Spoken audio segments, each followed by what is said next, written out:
Alright, we're given this big expression here and asked to calculate. So let's just break it down first of all and simplify it. Let's look at the numerator first. If we take 1 minus a half, we get a half, right? If we take 1 minus a third, that's essentially 3/3 minus 1/3, so we have 2/3, right? And so on.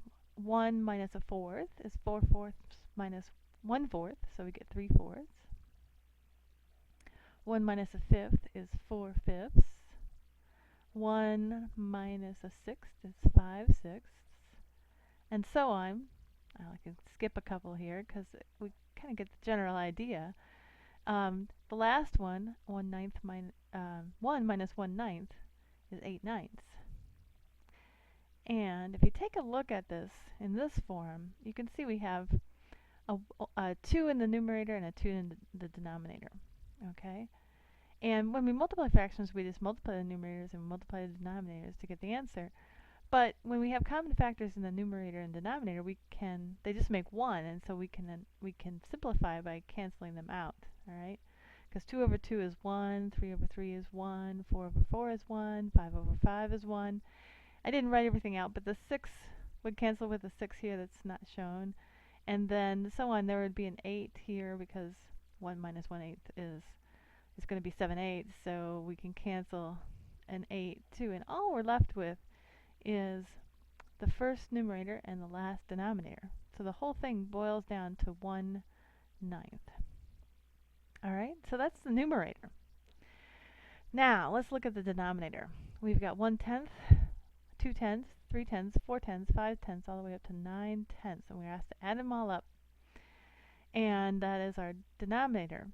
And if you look at it, you can see that it's just an arithmetic sequence.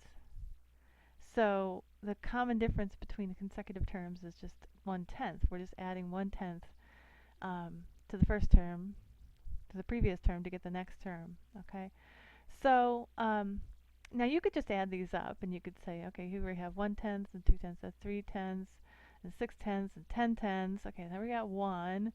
Here we have 5/10 and 6/10, that's 1.1, so that's 1.2 or 2.1, and so on. We could add those all up, or we could just apply our formula for determining the sum of an arithmetic sequence, which is to take the first term, which is 0.1, plus the last term, which is 0.9.